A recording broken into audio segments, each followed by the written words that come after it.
Hey, Alan Rowland again.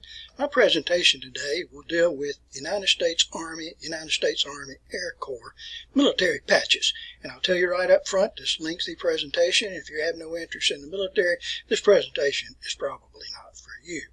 My father, David Rowland, served in the military for 38 years. He enlisted right after World War II began. Tell you more about that in just a second. He stayed in the service, in the active service, National Guard, and the Army Reserve for 38 years. He retired as an 06, a full colonel in the United States Army. This presentation is not about me, but personally I served in the military for, I wore the uniform for 31 years. I had 29 years and 4 months in the active service and reserve service, and I wore the uniform for 2 years in ROTC. Let's go back to my dad for a few minutes. And my dad was born in 1921, and when World War II began, of course, when the Japanese bombed Pearl Harbor on the 7th of December in 1941. My dad was 20 years old. And shortly after this, he had graduated from high school. Shortly after Pearl Harbor, my dad enlisted. He was always very, very proud of that fact that he enlisted and that he was not drafted. I'll go very briefly here to his dog tags. There they are there, all the way from 1941. His service number was 153185557. You can read that on the dog tags, if your eyes are sharp enough anyway. And that had a different designation than those individuals that were drafted. And of course my dad was very, very proud of that fact that he had enlisted in the service there. And he remained in the service there throughout the war. He went through basic training at Fort Benning, Georgia. Later he went to Scott Field. He was a radio communications person at that time. He learned Morse code. Later he passed Morse code along to me, and I learned Morse code. I tried to teach it to my family members, but they had no interest whatsoever in that. And then subsequently, my father went into aviation.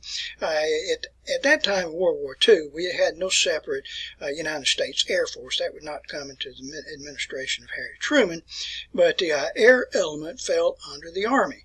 And so it was referred to as the Army Air Corps. And that's what my father was in, Army Air Corps. And then, of course, after the war was over, he just went into the Army, got away from the air element of that.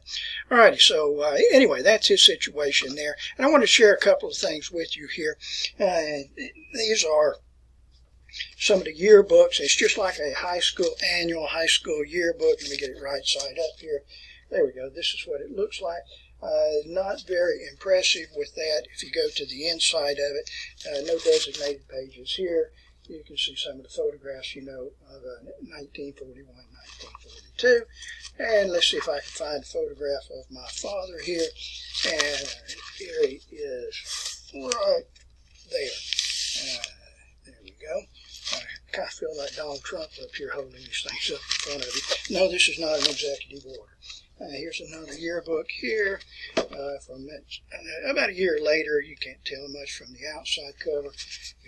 This is where my dad was in aviation training there. You can see him right here. There he is. I have this frame photo hanging on my wall in my house. Likewise, I'll show you many other aviators of that time. And so that was kind of neat here. So nevertheless here, I want to tell you a little story about this. When I was a little boy, I was always very, very inquisitive. My dad always tried to stimulate an interest in the military in me, and he did. But he had this box, this wooden box, and he kept it padlocked, and it had all this treasure trove of World War II memorabilia. I was always very fascinated with that. And when I could coax him enough, he would get out the key, unlock the padlock, and open it up, and it had contents in there, particularly military patches, all sorts of other things. I was so fascinated with that, and I always begged him, open up that box and let me handle those patches. And it didn't take very long, before I figured out that if I could take a screwdriver, I could remove the screws and take the screws out of the hasp and open up that box, and I could see what was in the see the contents that were inside. And I would often do this when my mother and daddy would go out at night and do whatever they were doing anyway. And then I would screw the screws back in, so nobody even knew that. My dad did not know that I'd been playing in that box. As it turned out, I ended up stripping the screws out, and then, the game was up. Everybody knew about that then anyway. Alrighty, so anyway, here's what the presentation title is today. I'm going to go back to the documents camera here. And it's United States Army Air Corps sleeve patches. And I want to show a lot of these sleeve patches to you. And the amount of time we have that we're going to spend with this, showing you a couple of the sleeve patches here. These are aviation patches from the early part of World War II. And then subsequently, all of these patches were given to me. My father gave those patches to me. And then I started putting them together in a collection and then adding to it, through the years. And recently, I really got active with this. Mounted them in a 3-ring binder. And since that, today anyway, I've taken them out of 3-ring binders so that I can show them to you. All right, now it helps, if you have an idea about the organization of the military. And let me show you what I mean by this. And if we organize the Army as we recognize it in World War II, World War I, or even today, at the top part you have an army. And you may have several of these armies. We had as many as 8 of the armies. And there's no special rule for this, but composing an army, you'll have 2 to 4 corps. And then composing the corps, you may have many, many divisions such as this, and I'm going to show you a great number of those today. And in making up divisions, we have a number of brigades. And let me get this down here so you can see what I'm talking about with that, with brigades. So that kind of gives you an idea about this. And my patches that I'm going to show you today will be Army patches, Corps patches, you'll have division patches and brigade patches, and I think I have one regimental patch in there too. All right, so if you're curious about this is what we have as we know it today. And this is the organization, the United States Army, active 2025. I looked this up the other day. I listed these as field armies, and please don't try to pick me off on this. These were field armies that were part of World War II. Today, in our modern military, our army anyway, we only have one field army, and that's the 8th Field Army, which is located in South Korea, primarily in South Korea. Now, I'll show you the patches for all these units in just a few minutes. But these are the active units that we have today. The 1st Army, it is headquartered in Rock Island Arsenal in Illinois. I was there just 2 years ago. It's a neat facility there, right there on the Mississippi River, right across from Davenport, Iowa, but it is located in Illinois. We have the 3rd Army. Most people recognize this associated with George Patton, but today it serves as CENTCOM, Central Command, and MacDill Air Force Base. I was there just last year, as a matter of fact. Went by their headquarters, not on business or anything, just went inside. We also have 5th Army. 5th Army, very active in World War II. Today it is recognized as NORTHCOM, Northern Command. It is present at Joint Base San Antonio, which is at Fort Sam Houston, which is in San Antonio, Texas. And we have 6th Army, which is SOCOM, Southcom. It's Joint Base San Antonio, likewise Fort Sam Houston. And then the only active field army we have today is the 8th Army, which is at Camp Humphreys in Pontiac, South Korea. All right, so we have 5 armies today, 4 corps, and these are the corps. Here I'll show you the sleeve patches of many of these in just a few minutes. You have 1st Corps, which is at Joint Base Lewis McChord. It's about 9 miles away from Tacoma, Washington. And when I've been there, it was always Fort Lewis, but now it is a joint base with the Air Force and the Army. We have 3rd Armored Corps, and this was 3rd Corps formerly, now Armored Corps. Present Fort Cavazos, Texas, formerly Fort Hood. I'll tell you a story on that in just a little bit. We have 5th Corps, which is at Fort Knox, Kentucky. 18th Airborne Corps, which is at Fort Bragg, North Carolina. And if we move into the divisions, and these are divisions that make up corps. We have 12 divisions in the active Army today. We have 11th Airborne, which is at Joint Base Elmendorf, Richardson, and Anchorage, Alaska. I've only been there once, and actually I passed through on a train, and one thing I remember most about it was a large bull moose that was standing right off the side of the railroad track, as we passed through. We had the 82nd Airborne, which is Fort Bragg, North Carolina, 101st Airborne Air Assault, which is Fort Campbell, Kentucky, 1st Army Division, Fort Bliss, El Paso, Texas, went through there just a couple of years ago, 1st Cavalry Division, which is Fort Cavazos, Texas. That's Fort Hood. 1st Infantry Division, Fort Riley, Kansas. More on that in a little bit.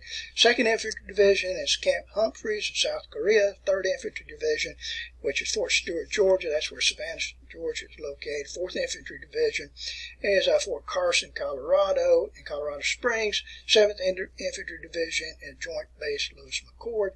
10th Infantry Division, which is Mountain Division, Fort Drum, New York, which is over on the right next to Lake Ontario, which in the western parts of Upper New York. And we have 25th Infantry Division at Schofield Barracks, Hawaii, and Honolulu. Alrighty, so let me tell you about some of these base change names, and I'm not happy with this at all. In fact, this is very disappointing with me. But in the previous administration, this is the Joe Biden administration, and in 2022-2023, a select committee was chosen from the Secretary of Defense, and the Southerners did not have any input on this whatsoever. And the select committee went together, and they decided that they would change all references to military bases that bore Southern names and change those to other names. And for many of these bases, they were named after Confederate heroes. I'm talking about Robert E. Lee, Braxton Bragg, General Benning, General Rucker, and John Bell Hood, and to change all these base names to names that would disassociate with the Confederacy. And not only did they change the base names, the post names, ship names were changed that had any reference to the South. You may not be aware of this. Any street names that bore the reference to a Confederate leader, they were all changed. And it's kind of ironic, as nobody asked the South if they had any input on this, on some of these Southern heroes here.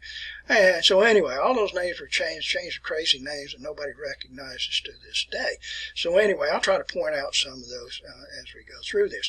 All right, now this is going to take a few minutes here for me to go through these patches for you. So I'm going to go back to my document camera here, and I certainly do not have a full collection of all the military patches that there ever were. But these two patches here were my father's patches here when he was in aviation school. The first one here is U.S. Army Air Corps.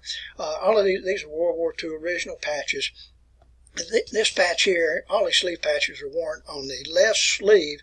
They're worn on the left sleeve, although this patch here, which indicates that you were an aviation cadet, this was not worn here. It was worn on the right forearm, between the elbow and between the wrist, and worn on the right sleeve there. Here's some other patches of the time. World War II, all of these are original here. Second U.S. Air Corps. Here, over here, this was the U.S. Army Air Corps. This one was the 2nd Air Force. And this was Army Air Corps Logistics Command. We go down to this one here. This one is the Army Air Force Communications Specialist. My dad wore that patch. And the other one there is the Army Air Corps Engineers. You can always recognize the engineer emblem there. And we move on to some of these. U.S. Air Force General Headquarters. This is sometimes referred to as the pinwheel. And this is an often seen patch. And this one's the Anti-Aircraft Command on this side. Go down below here, patches in the way there. Over on this side, Force Service Command. And notice here that we have 4 parts to this. And if we look over to this one, this is the 6th Service Command. It's easy to recognize these because you can find them that will have like 8 of these little emblems here. And that would be, of course, the 8th Services Command. This patch here, I've still not been able to identify that in researching this through all the months and years. It took me a long time to identify this one. This one's known as the 1st Filipino Unit. It's a World War II original, and it was a unit that was composed in the first parts of the war, which was a combination of United States service personnel and also Filipinos. Anyway, all right, you don't see that patch very often. And then we'll move on with some of the other patches here. These are all World War II patches. U.S. Ground Forces on this side, U.S. Army Service Forces on this side, and down below this. You had a theater in World War II which was called the CBI, which is a China, Burma, India theater here. And I like this patch here. And if you look at it, I've identified it as a 6th Army Corps. Now, don't think of this like 6th United States Army Corps. It's sometimes referred to as a patch because that's what it looks like, a patch on a patch. But it was this was an organization that was assembled in England right prior to the Normandy invasion, and it was designed to invade control the invasion of the southern parts of France. All right, some other patches at the time. This was the Hawaiian Department. World War II original here. Now, in the military, there are several ways in which you can obtain a commission.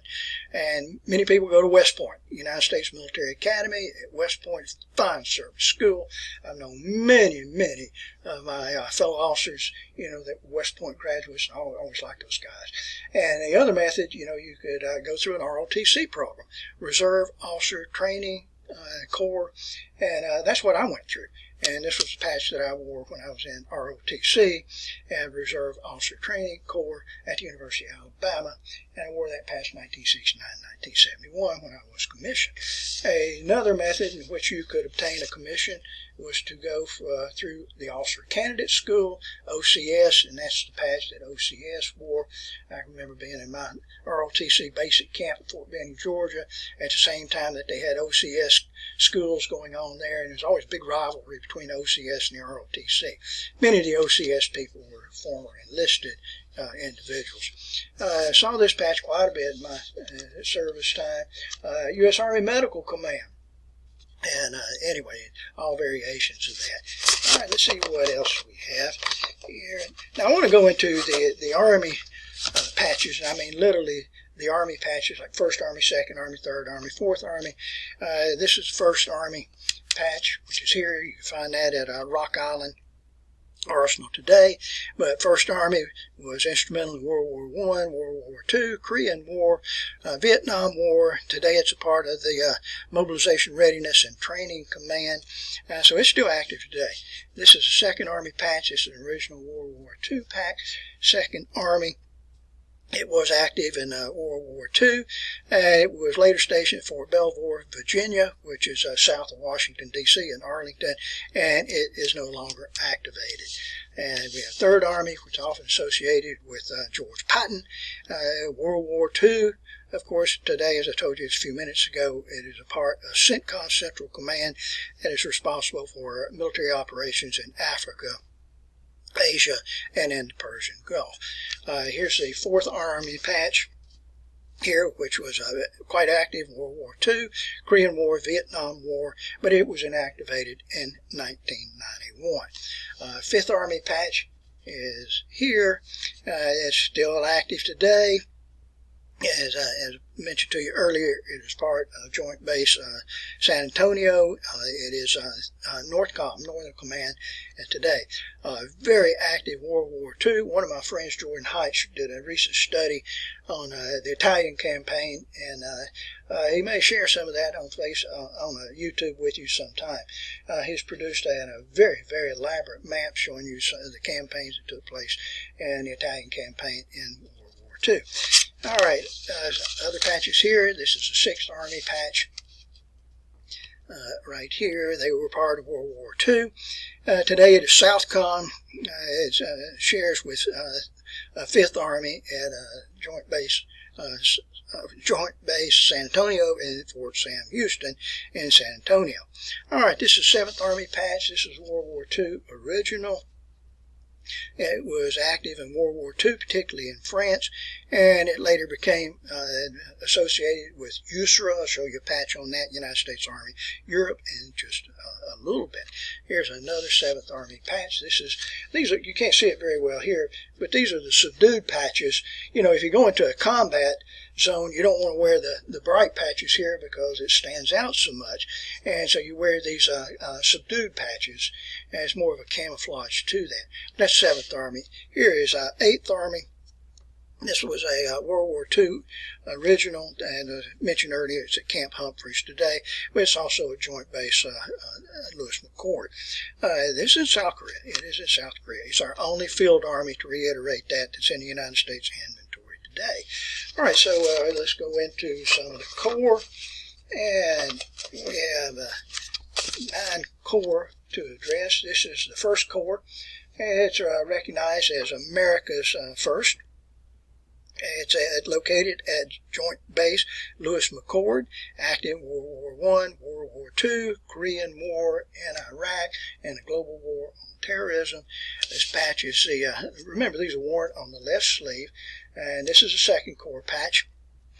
And 2nd Corps, it was World War I, World War II, and kind of interesting, the individuals that are part of this in World War II and the invasion of Northern Africa, and of course Northern Africa was invaded before that of Europe, by the United States anyway, and it was the first organization to actually serve in combat, and it was in Northern Africa, but in that area of the world during World War II, and that's kind of interesting with that. All right, this corps today was 3rd Corps at one time. You can't see the patch very well. It's a triangular patch here, and I can't make it any brighter than what it is. But anyway, you have blue down in this area here. But this is 3rd Corps, Armored Corps. It's located at Fort Cavazos. And this was formerly Fort Hood, Texas. Sometimes it's referred to as the Phantom Corps. It's a large organization, a very strong organization. This 4th Corps patch. 4th Corps, which was World War I, World War II. It was inactivated in 1945, but reactivated in 1958, of all places, in Birmingham, Alabama. And my dad was part of that organization there as 4th Corps, and he wore this patch. My dad wore the patch, he passed it along to me. And it was inactivated in 1968. Down at the bottom here, we have 5th Corps. 5th Corps sometimes referred to as V Corps. I remember this well when I served in Germany. Their headquarters was at Fort Campbell, which is located in Heidelberg, and I would occasionally have to go up there on duty. It was part of USRA. All right, and some other corps here. Original 6th Corps. This is 6th Corps patch. Easy to recognize that. World War I, World War II, but it was inactivated in 1962. This is 7th Corps. Here, sometimes referred to as a Jayhawk Corps. It was active in World War I, World War II, the Cold War. I can remember going down to Stuttgart, where Kelly Barracks was located, and I'd have to have some dealings down with them. Kelly Barracks today is also still active in use. It was active in the Gulf War, but it was inactivated in 1992. All right, we'll go to 8th Corps. This is 8th Corps here. I don't have much history on that. Let's see if I have the identification here. 8th Corps, and it was inactivated in 1968. Here's 9th Corps, which was active in World War II, but it did not serve in combat. In fact, it was in charge of the western defenses along the western coastline. I'm talking about California, Washington State, and in Oregon. And then after World War II was over, it served principally in the occupation of Japan, and later served in the Korean War, but it was inactivated in 1994. All right, and moving on to the cavalry, the divisions, and the cavalry division. I wish the lighting was a little bit better for this, because this is a beautiful patch, particularly when you see it when it's not in subdued version. This is the 1st Air Cavalry Division. If you ever watched the movie We Were Soldiers Once and Young, that entire movie deals with this organization here.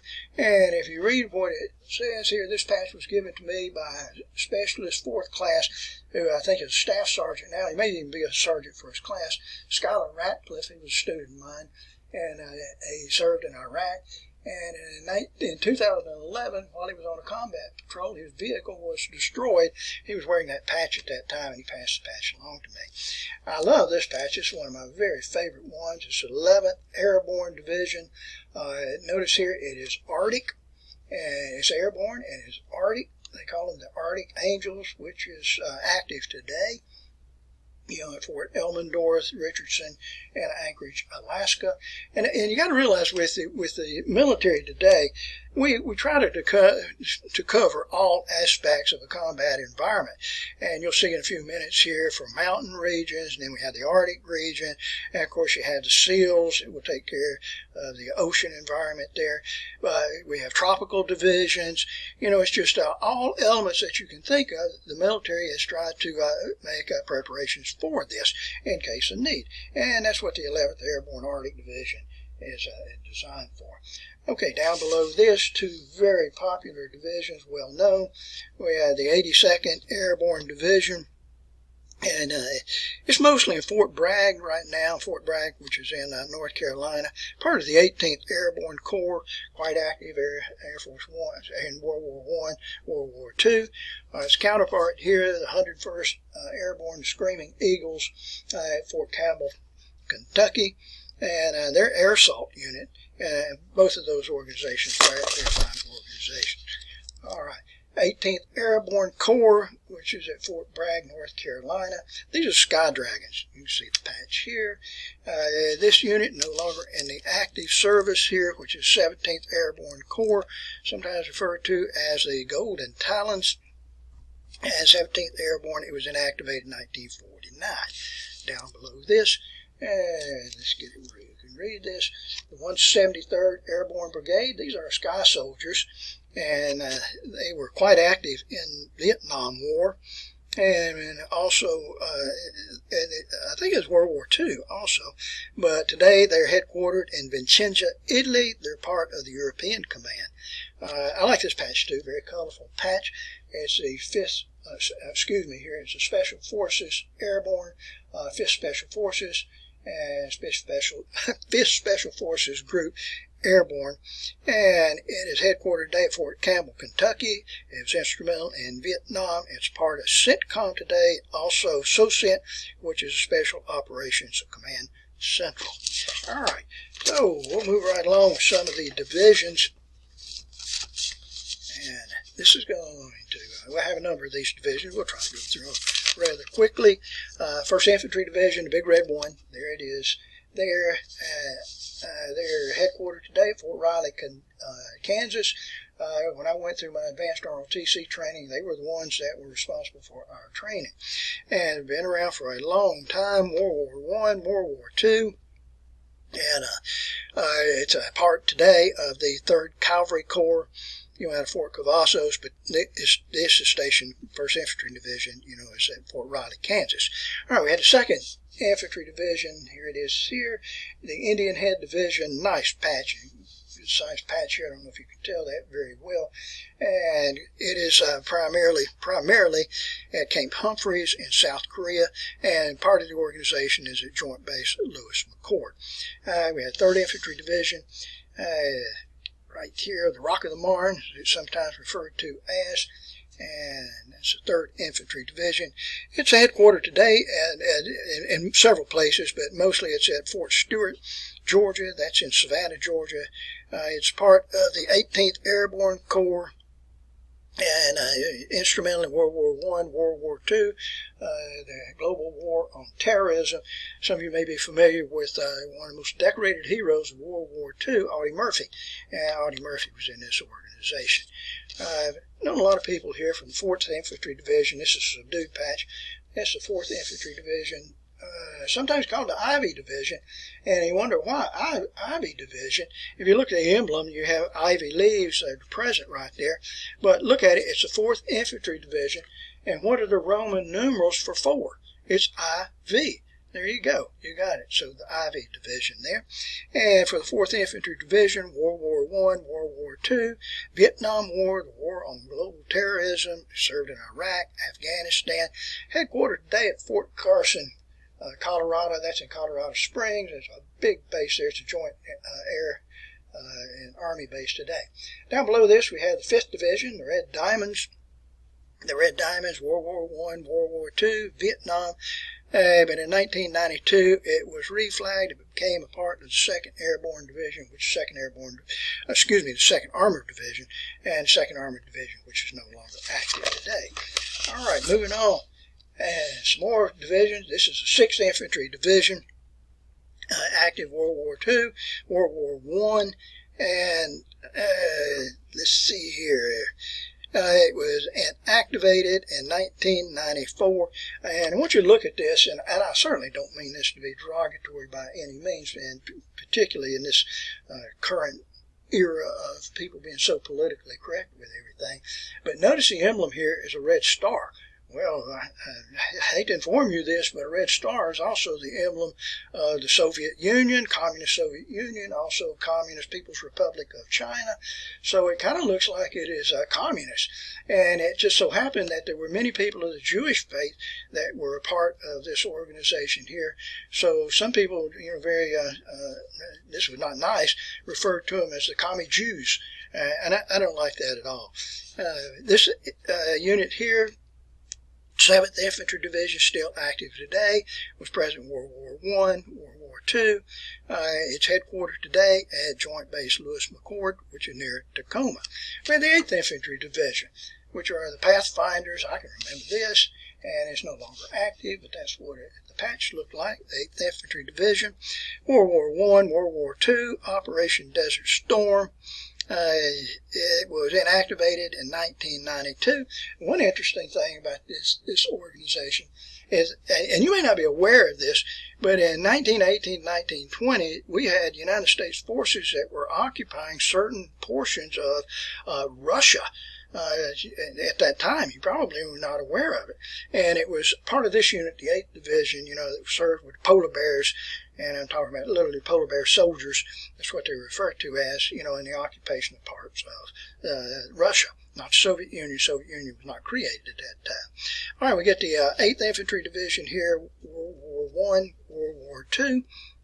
It was also instrumental in Operation Desert Storm. And that's the 9th Infantry Division I'm talking about here. I think I said 8th right there. Inactivated in 1991. Here's the 10th Division, 10th Mountain Division, stationed today, Fort Drum, New York. I think that's a neat patch. I like that. And this covers the aspect of high altitudes, mountainous terrain for the military. And it is still active today. And it was instrumental in World War II, in Somalia, and in the global war on terrorism. All right, moving on with some of the other patches here. We're going to skip on to the 24th Infantry Division. I like this patch. 24th Infantry Division, sometimes called the Taro Division. Here was instrumental in World War II and the Korean War and Persian Gulf War. It also, during the Cold War, served as the unit that would operate Checkpoint Charlie in Berlin at that time. I don't think they were part of the Berlin Brigade, but Berlin Brigade, of course, was present there. But from my readings on this, they operated Checkpoint Charlie, and that's an interesting place to go to. Next time you're in Berlin, be sure to take time to go over Checkpoint Charlie. See a section of the Berlin Wall, only about, 100 meters of it still exists today. All right, before I move on any further, this one is 25th Infantry Division. Tropic Lightning is what it's referred to as. Headquartered today in Schofield Barracks. That's in Honolulu, by the way. And instrumental in World War II, Korean War, Vietnam, global war on terrorism. On we go. Now we're getting into some of the National Guard and Reserve units here. All of these during World War II were infantry divisions, and of course after World War II was over, many of these just became National Guard units or Army Reserve units here. And I might as well tell you, somebody's going to ask me what's the difference between a Reserve unit and a National Guard unit. National Guard is as the name implies, serves to protect the country, but it is state controlled. You have a Mississippi National Guard, Alabama National Guard, etc., such as that. Now, they are state controlled units which, upon the authority of the president, can become federalized and are at the disposal of the United States government. Then you also have the United States Army Reserve, and as the name implies right there, the United States Army, but they are reservists. They're not controlled by the state. They are federally controlled units. And after I got out of the active service, that's what I became part of, was the Army Reserve. My father, he was part of the National Guard for a while, Alabama National Guard, and then he was part of the Army Reserve. All right, so let's go back to my camera here, and this is the one here, which is the 26th Infantry Division, sometimes called the Yankee Division. You can see it, it's located here. This is a subdued patch, but it has a little bit of color, but this would be worn on the Class A uniform, incidentally. And it was active in World War I, World War II. Today, it is mostly the Massachusetts Army National Guard. Moving on, this is the 28th Division here. I don't have patches for all of these organizations, but I got the ones I felt were most important. As I collected, made my collection. Here's the 28th Infantry Division, sometimes called Keystone. If you look at it, it looks like the emblem of Pennsylvania, and it is. It was active in World War I, World War II, and Kosovo as a part of the Kosovo Force, the War on Terrorism. Today it is the Pennsylvania National Guard, but the Maryland National Guard, Ohio National Guard, and New Jersey National Guard also have units that are a part of this. All right, and on we go here. There's a nice patch here, blue-gray, very controversial with that organization I was telling you about that was assembled in 2022, 2023 to change the names of all the military bases. A lot of controversy with this one because it had the coloration gray on it here, so some people thought that had symbolized, the Confederacy, whatever. But anyway, they were able to maintain the colorations of the patches here, and that's what it's known as, the Blue-Gray Division, which is the 29th Infantry Division. World War I, World War II, War on Global Terrorism. It served as in combat in Iraq and Afghanistan. It's headquartered today in Fort Belvoir, Virginia, which is an active Army military installation, but it is composed of it's a large organization composed of the Virginia National Guard. It had the Maryland National Guard, North Carolina National Guard, South Carolina National Guard, West Virginia National Guard, all a part of that. All right, we move on here to the 31st Division. And I don't know, but I suspect that this name Dixie Division has been changed here by the committee I was telling you about earlier. But this is 31st Division here. It's a World War II original. Served in World War I, World War II, the Korean War. Today is made up of National Guard units from Alabama, Florida, Louisiana, and Mississippi. It was quite instrumental in the civil rights marches that took place in 1962, 1963, and 1965. And of course, in 1965 is when we had the Selma to Montgomery Civil Rights March, and the 31st here provided escort for those civil rights marchers at the time. Okay, let's see what else we have. Here is the 34th Infantry Division. Let me find here. 34th Infantry Division here, sometimes called Red Bull. That's what it looks like. Here was instrumental in World War I, World War II, a global war on terrorism. Today it is a Minnesota and Iowa National Guard. This unit here, this patch, is the 37th Infantry Division, Buckeye Division. Anytime you see the word Buckeye, I hope you'll think of Ohio. It's a World War II original patch, and this organization served in World War I, World War II, the National Guard today, and it is made up of units from Ohio, Michigan, and South Carolina. Here's the 40th Infantry Division, the Sunburst Division. This is mainly just the National Guard out of California National Guard, headquartered in Los Alamitos, California. A nice patch, I like that. All right, and some more patches. Here we have the 41st Infantry Division, Jungliers. It's also mostly in California, in the West Coast area, and it's served in World War I, World War II, in the Pacific Theater of Operations. And today it is made up of two brigades.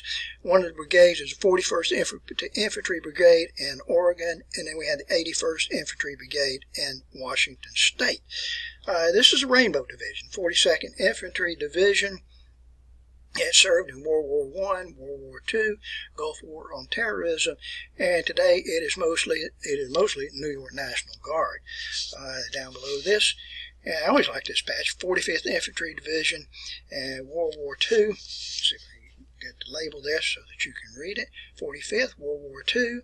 It was Korean War. Today it is mostly just the Oklahoma National Guard. I can remember associating with the soldiers from this unit at Camp Shelby, Mississippi. And while they were in Camp Shelby, Mississippi, I have no earthly idea. But I can just remember the soldiers from this unit were really what in the Army we used to say really gung-ho soldiers. And I'm telling you, I associate with a lot of Alabama National Guardsmen, and you talk about Southern accent and country ways, but for those soldiers that were in the 45th, it was worse than the Alabama National Guard, and I might as well just say, there are Army Reserve units there too. And I'm not being ugly by any means with that. They were very, very, I thought, very good soldiers. All right, we had the 76th Infantry Division, the Liberty Bell Division, which is right here. World War I, World War II, and the Cold War. Today it is recognized as a 76th Reserve Operational Response Command. And that's a mouthful. It's headquartered in Salt Lake City, Utah. All right, we have the 78th. This is 78th, which is a lightning division. That's what it looks like, a lightning bolt right there. Served in World War I, World War II. It's a 78th Training Division out of New Jersey. Okay, and some more here.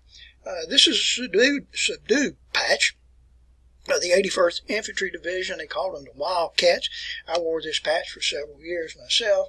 And when I wore it, we were part of the 81st Regional Support Command out of Birmingham, Alabama. It was a large command, had a command and control over 42,000 troops in the 8 southern states, and it remained in Birmingham up until 2008, and then it was relocated to Fort Jackson, South Carolina. Nice organization right there. I had the opportunity to run with this team on the Army 10-mile race. That was an annual race. It was a 10-mile race. It took place at the Pentagon on an annual basis, and I was given the opportunity to run in that race on 3 different occasions. And in 1999, we won first place in the Army Reserve Division, and this is a trophy that we won. Isn't that nice? Anyway, then that unit later gave me that trophy, so I appreciated that very much. And let's see who else we have here. What other organizations we have? Here is the 84th Infantry Division. These are the Rail Splitters.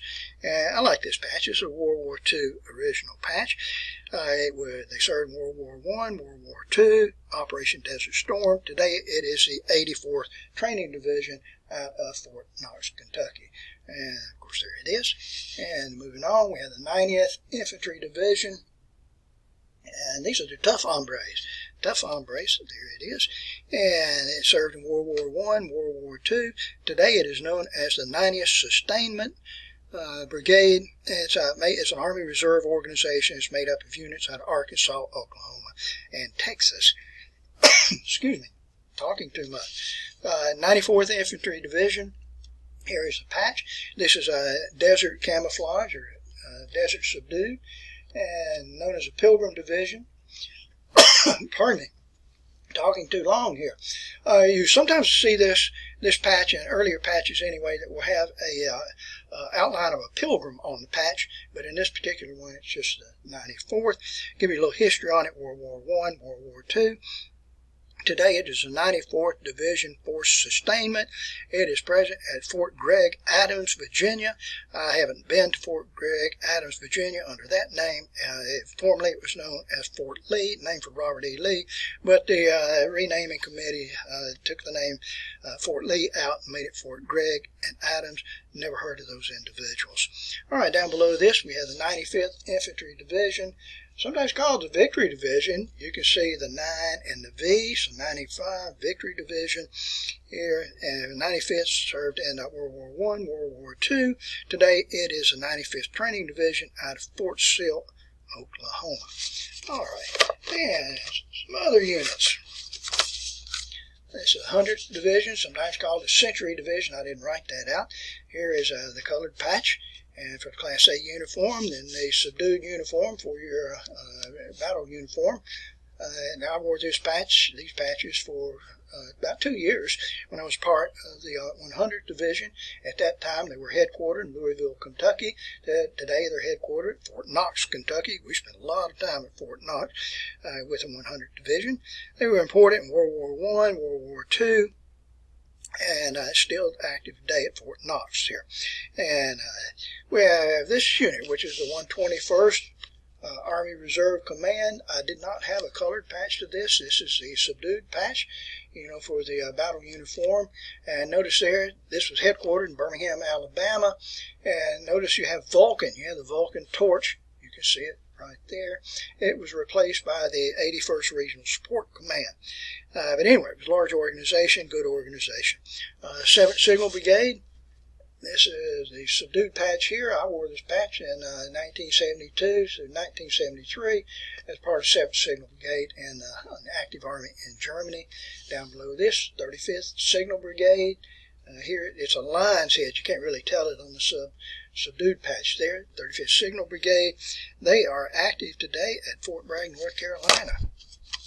Okay, I like these patches here. We're getting down to the brigade level now, and this is the 193rd Infantry Brigade here, sometimes referred to as No Ground to Give. That's their motto. Here they're at Fort Jackson, South Carolina.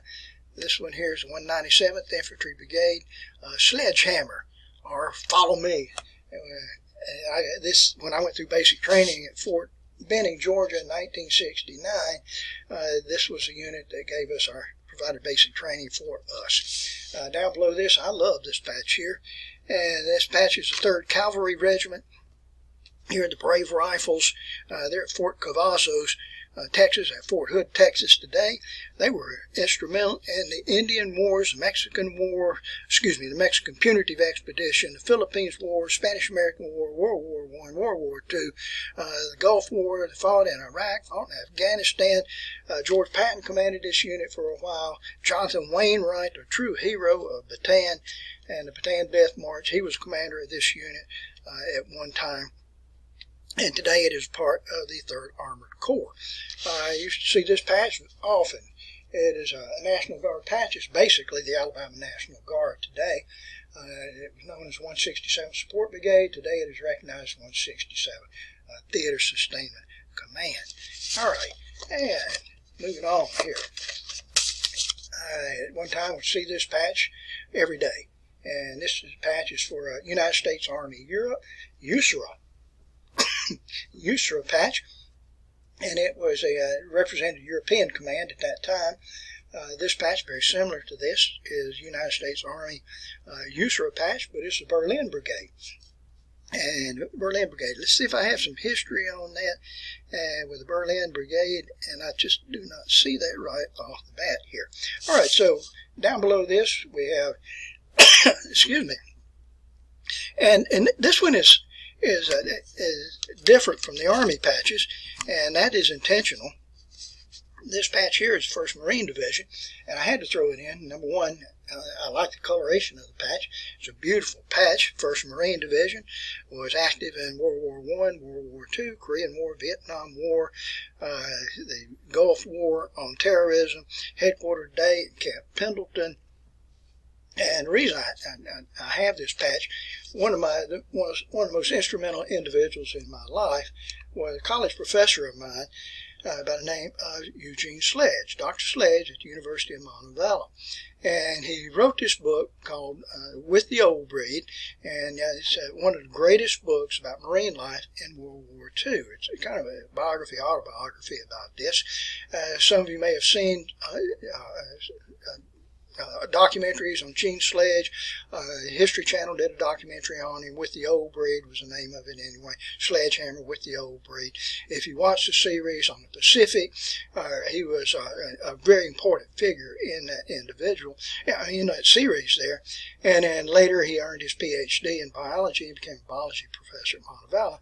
And when I got out of the active Army and I was in graduate school in biology, he was my college professor, and he meant so much to me, and I enjoyed Dr. Sledge, and I miss him very, very much. But that was his unit there, the 1st Marine Division. I encourage you to read the book, With the Old Breed.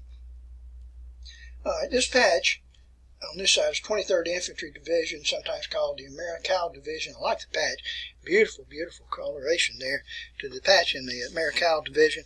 It was instrumental in World War I, Vietnam.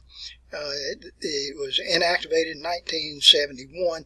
The downside to it was this unit right here, the Americal Division.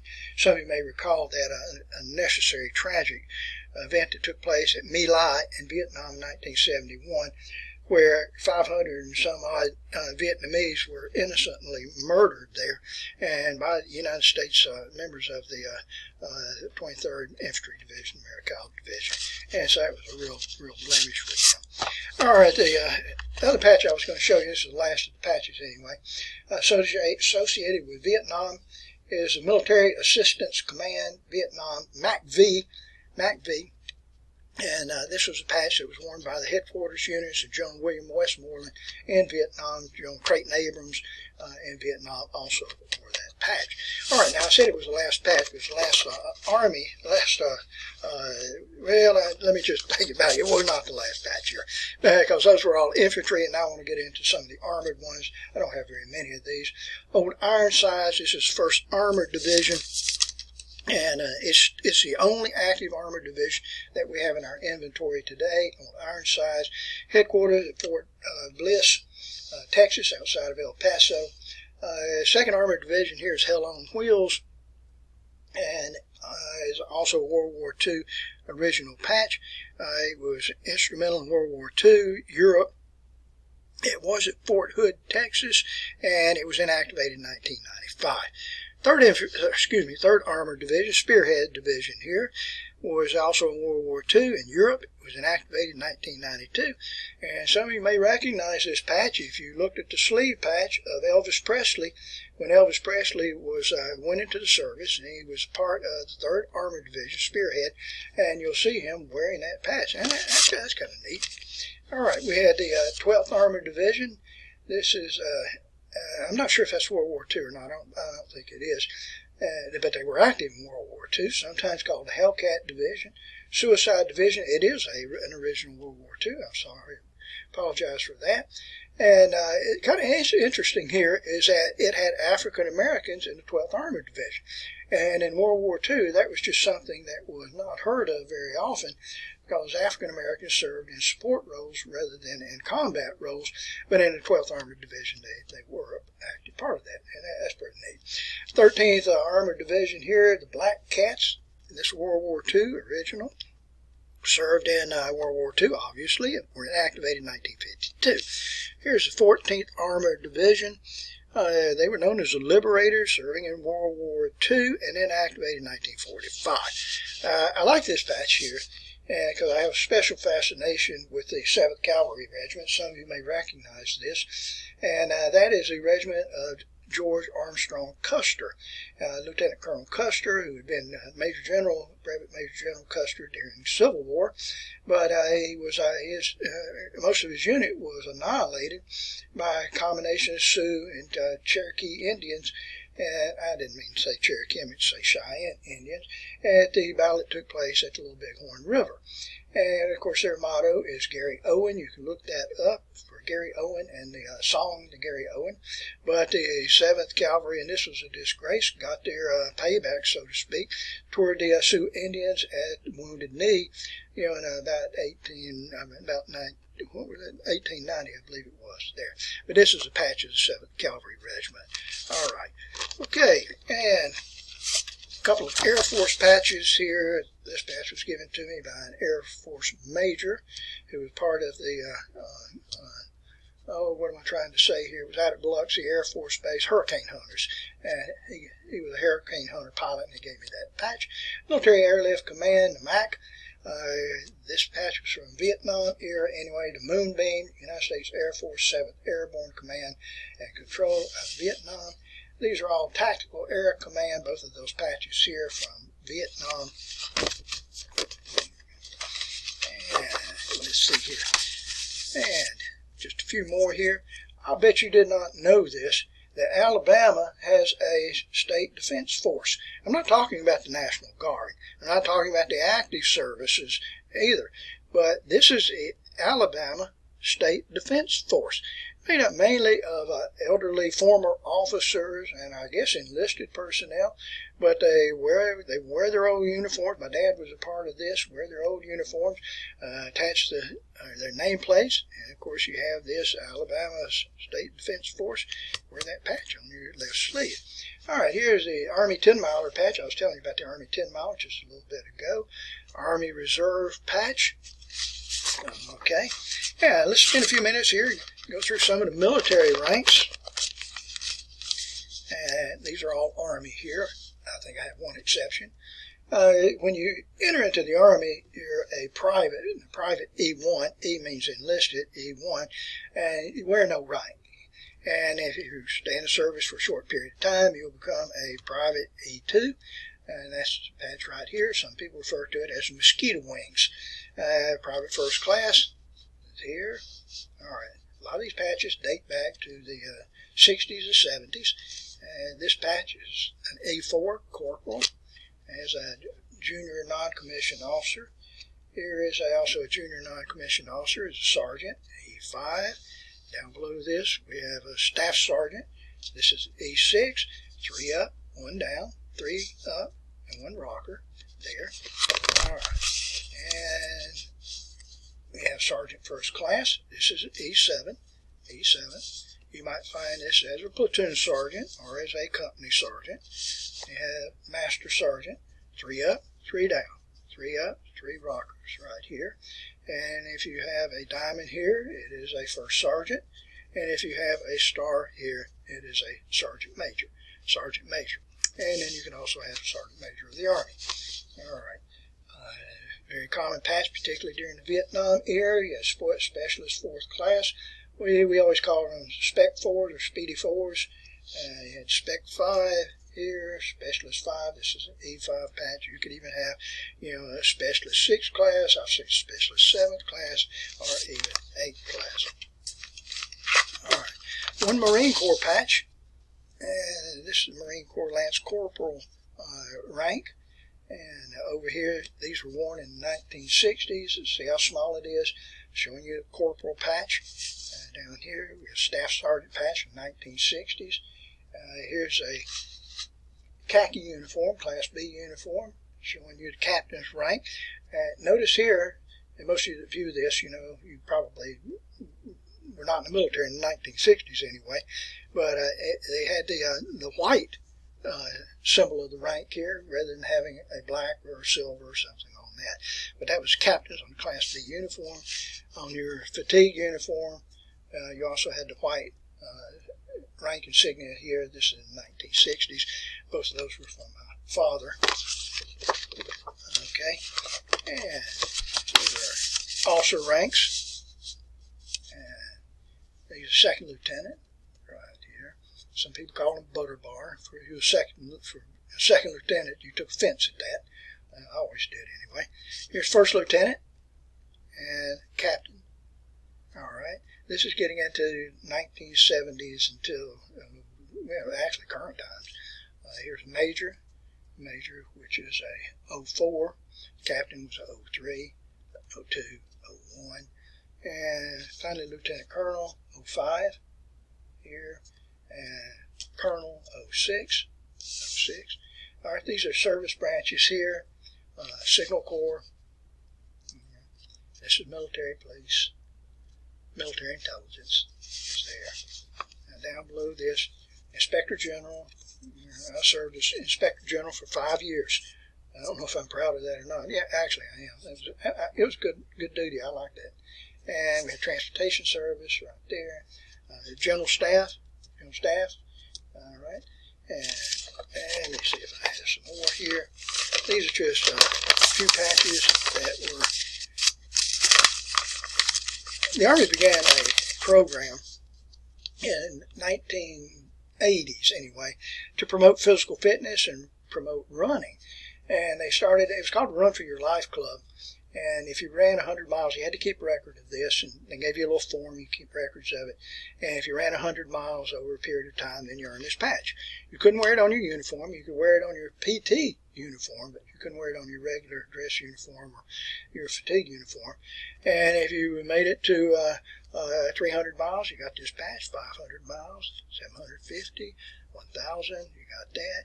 2,500 miles. And you got to wear that patch on your uniform, and you can get your physical fitness excellence patch.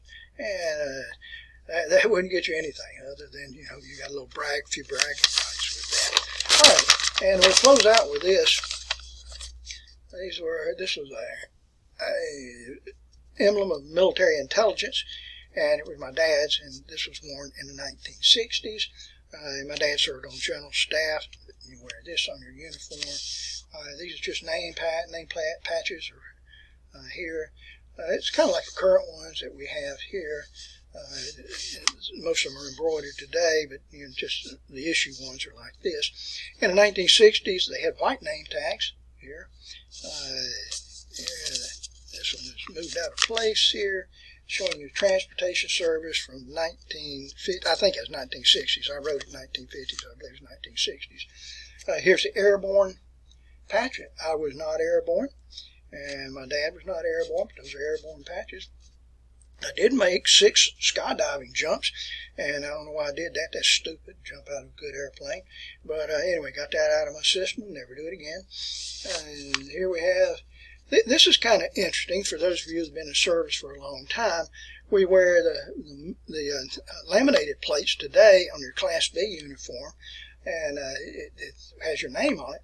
But during the 1960s, you had these little leather attachments here, and you slide your nameplate inside, and this would hang from your pocket. And that was very well known way to do it in the 1960s. All right. So anyway, that wraps up this presentation for you. I hope you enjoyed that. It's a lengthy presentation. Looks like it was about an hour anyway. But I keep these patches and keep the ranks and all of that you just saw in a 3-ring binder. I'm very proud of it. And it's been a fun hobby for me. And it's also been very fun putting together the information of where those units are currently located and the history behind those units. Anyway, I hope you appreciated that presentation. Thank you very much for your interest.